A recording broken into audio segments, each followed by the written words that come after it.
No tengo nada en contra de la persona que te lleva o te hace daño. I do not have anything against the person who took you. No sé quién eres, I don't know who you are, pero tienes un corazón. but I know you have a heart. A mother's plea to her daughter's kidnapper. We're going to show you where and how the FBI tracked down that stolen SUV used to take that girl. Lawmakers want answers after 2 women drowned in an Horry County sheriff's van during Hurricane Florence. 2 correctional officers have already been fired. We'll show you why a lawyer for the family of one of the victims is blaming doctors, too. This was not a Halloween prank. Investigators say a person wearing a mask walked into a restaurant but didn't order a meal. We'll show you what deputies say happened to an employee there. The FBI is calling it a big break in the disappearance of a 13-year-old girl. Investigators say they have found that stolen SUV a man used to kidnap Hania Aguilar in Lumberton. This right here is some video of that 2002 Ford Expedition police spent all week looking for. Someone called 911 after seeing the car in a field off of Quincy Drive. That's less than 10 miles from where Aguilar was last seen. Tonight, ABC 15 has team coverage as the search for 13-year-old Hania continues. Taggart Halk shows us what businesses are doing to help detectives get information. But first, the FBI just released new video this afternoon of a person they want to speak with. Here it is. Take a good look. ABC 15's Tanya Brown shows us why. Summer, the FBI released that video late this afternoon. They want to talk with that man and hope someone recognizes him. Now, this is the second big break they got in the case today. Just before 8 o'clock Thursday morning, police found that green Expedition used in the abduction of 13-year-old Hania Aguilar. It was parked in a wooded area off of Quincy Drive Road, but they still haven't found Hania. Our search for Hania expands every second, and it also becomes more and more dire now. They used a helicopter to fly over Alamac Road near where the SUV was found. It took them 6 hours to process the vehicle for evidence. Good afternoon. During a news conference Thursday, the FBI released video of a man they want to talk with. It shows him dressed in a light-colored shirt and shoes and a hoodie. He's walking on Lambeth Street near Rosewood Mobile Home Park around the time Hania was pushed into that SUV. Just someone who we want to speak with. We're not ruling anything in or out at this time, but this individual may have information because as far as we can tell, he's the only person who's on foot at that time of day. Police say they still have hope Hania is alive. Despite the fact that the days have gone on, we still remain upbeat and positive.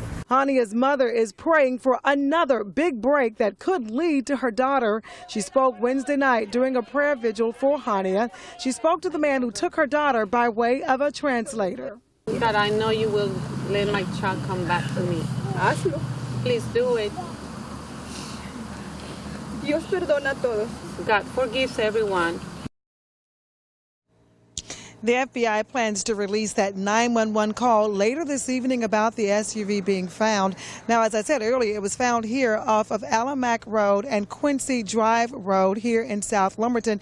As you can see, they have reopened this road. Police have reopened the road for regular traffic and people who live along here. They're asking people who live along Quincy Drive Road and Alamac Road, if you have surveillance systems, to give them a call. They want to take a look at your video.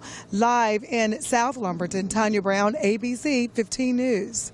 And as the search for 13-year-old Hania continues, residents and business owners in Lumberton are joining forces to spread the word. ABC 15's Taggart Halk is live in Lumberton, and Taggart, missing posters are just everywhere. Summer, 3 days after Hania was last seen, you're seeing a lot of these FBI missing person posters behind me. There are 2 versions, one in English and one in Spanish, but both showing that 13-year-old smile. It's a smile these people want to see soon. In downtown Lumberton, you'll see lots of these signs left over from the election. Today, these are the only signs that matter. FBI missing person signs for 13-year-old Hania plastered all over downtown businesses, from the Family Dollar to the gas station, even the salon. We are parents too, you know, so what if something would happen to our child? I would want people to get the word out too. Vicki Lawrence keeps another sign on her desk. She wants her customers to know. You just can't imagine something like that. You really can't. Neither can anybody else. So many questions. Why? And where is she? And it's really crazy that she was on her way to school, you know, trying to get an education and learn. You know, it's senseless, really. It doesn't make any sense that it was, you know, right here in Lumberton, you know. For some, it's hard to find the words. I can't even describe it, to be honest with you. It's just heartbreaking. It is. It's heartbreaking. But Vicky and her team, they'll keep those signs until Hania is found. The more together, I feel like we should be able to accomplish something, you know, but we're praying. We're still praying.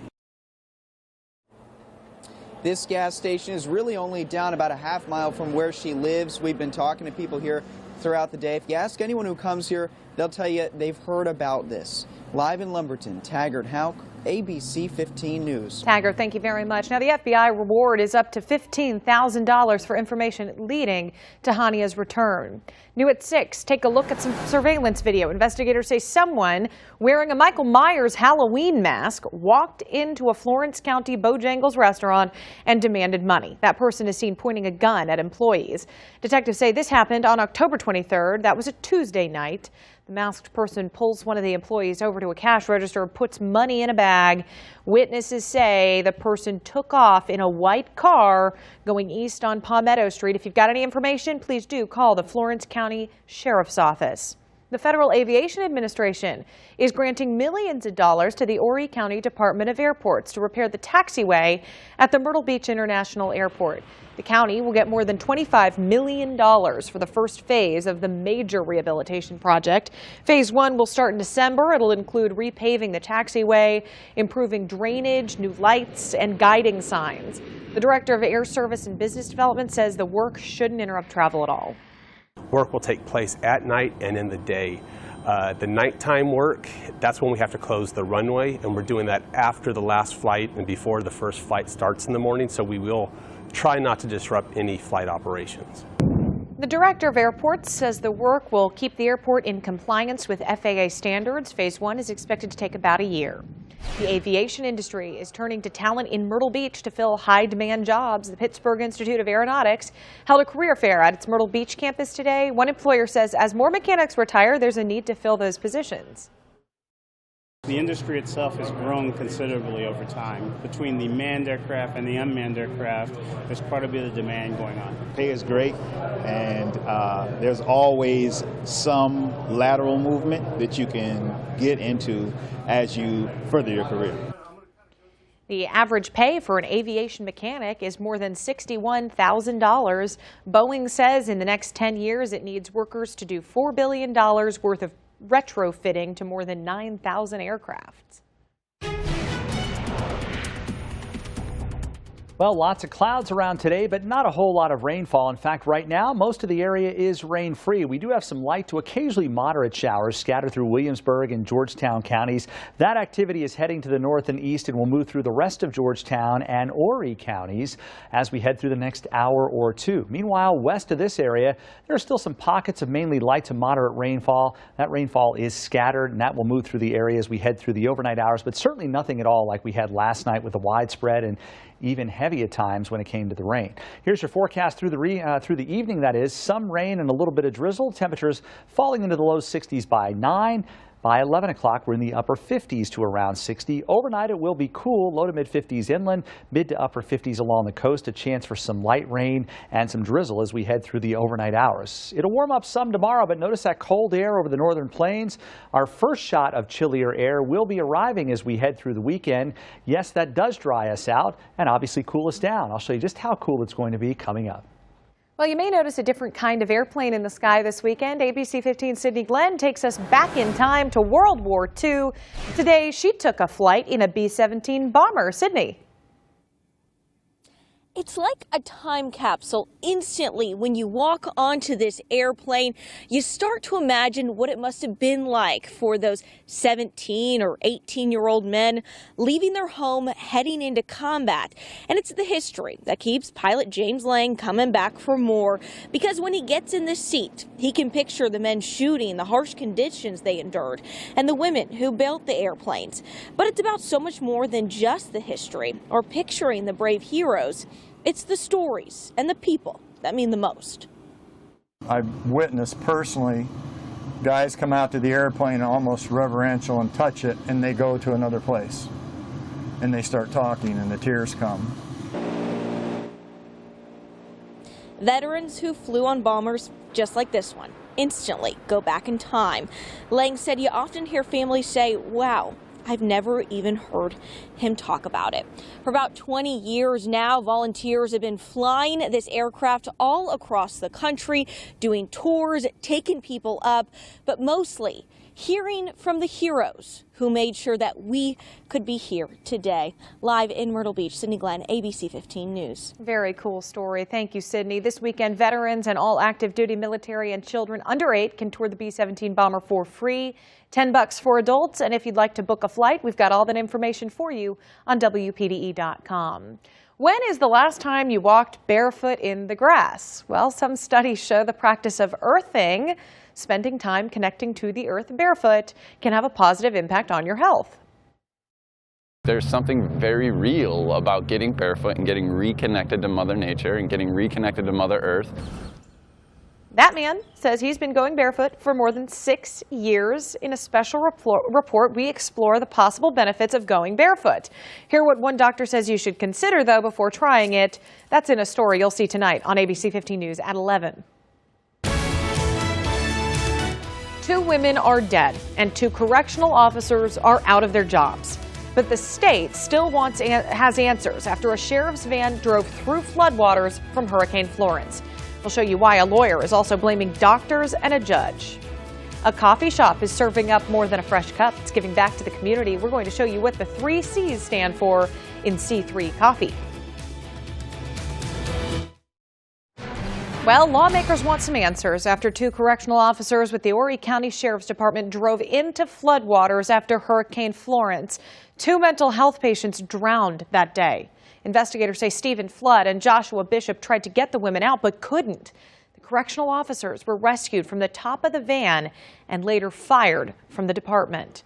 But an attorney says they're not the only ones to blame. Tommy Britton represents the family of one of the victims. He says the van rolled over after driving into a hole covered by floodwater. Britton says because of the way the van rolled, it blocked the officers from opening the only door they had keys for. He told state senators that the officers didn't have bolt cutters to get the back door open.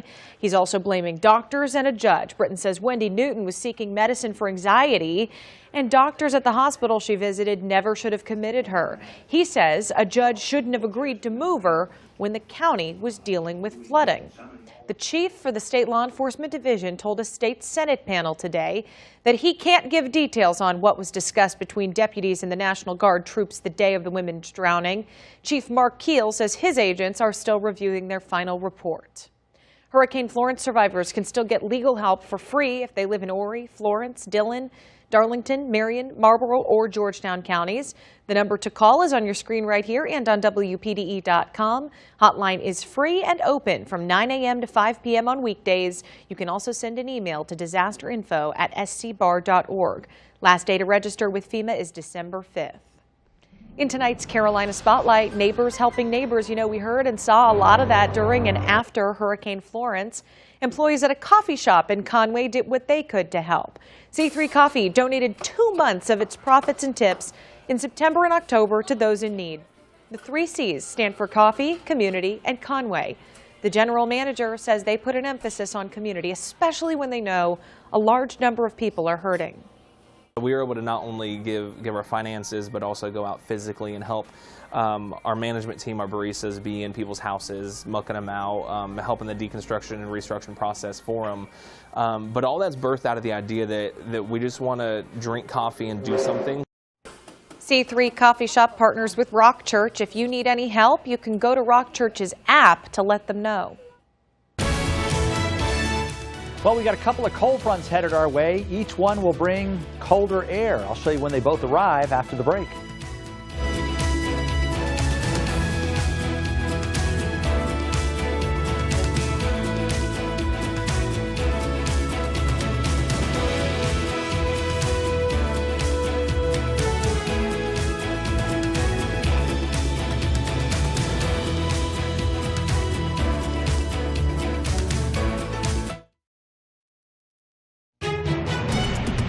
First warning weather with Chief Meteorologist Ed Piotrowski.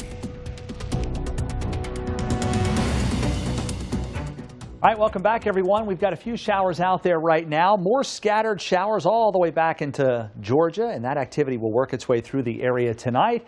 But it will be scattered and nothing like we had in terms of heavy rain last night. In fact, tomorrow morning when you wake up, lots of clouds out there, only a slight chance of rain or some patchy drizzle around. As we head toward lunchtime, some of those clouds begin to break up. Overall, mostly cloudy skies, small chance of a shower by then. Into the afternoon hours we go, and it could actually become partly sunny along the coast. Still mostly cloudy inland, and we can't rule out a couple of showers. Most of the evening looks to be dry as well, but a cold front approaching from the west will give us a chance for some scattered showers across the PD and on the border belt about midnight. Between midnight and 6 a.m.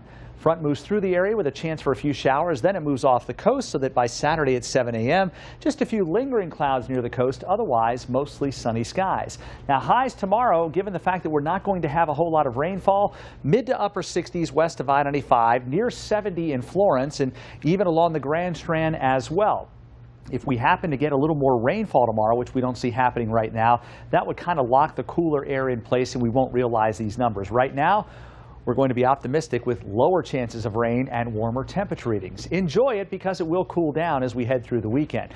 Good night for high school football tomorrow night on a Friday night for a change, right? Only a couple of showers around, temperatures falling into the upper 50s and low 60s. A gorgeous Saturday, becoming mostly sunny and quite cool. Temperatures in the upper 50s inland will be near 60 at the beaches. The heart of this first shot of colder air will arrive on Saturday night. That's when we fall into the low to mid 30s inland, even into the upper 30s along the immediate coast. So that means on Veterans Day, it starts out cold, but lots of sunshine and cool as we head through the afternoon. We're expecting temperatures in the low 50s by noon, mid to upper 50s as we head through 4 o'clock. And if you're checking out any of the wonderful ceremonies in our area, you won't have any issues whatsoever with the weather. I will see you at the VFW post at high noon in Murrells Inlet. All right, next weather maker. Next cold front brings us rain in here Monday afternoon, a good chance into Tuesday as well. But then that front blasts on off the coast. Cooler air moves in fact, colder air for Wednesday and Thursday. Here it is, all put together for you now in the 7-day forecast. And beyond the weekend, good chances for some rain. Monday, Tuesday, colder for Wednesday, Thursday, with high temperatures mainly in the low to mid 50s. Overnight lows in the upper 30s. Your forecast inland. We're expecting good chances of rain for Monday, Tuesday. We get into Wednesday, Thursday, we're expecting more sunshine, highs in the low 50s, overnight lows in the mid 30s. And a big hello to Mrs. Horrock's first grade class out of Carolina Forest Elementary School. That from Zach Covey, who was out there reading to them today. He wanted to make sure you guys got on television, so hope you enjoyed that. Zach, thanks for heading out there. Don't forget, folks, you still have time, 36 hours to get us your great weather photos to be considered for the ABC 15 2019 weather calendar. If you've got a great photo, send it to us at WPDEweather@gmail.com. We're getting down to the deadline here tomorrow night at 11:59. How many have we gotten so far? I don't even know, to be honest Hundreds? with you. Yeah, it's between 700 and 1,000. Oh my, yeah, can't wait pretty to good see stuff. this. All right, thank you very much. Next in sports, the Chanticleers will face another challenge Saturday as they prepare to face the top offensive unit in the Sun Belt. Plus, the Blue Jackets from Ainer High will open the postseason at home for the first since in quite a while. Brandon Dunn joins us next with sports.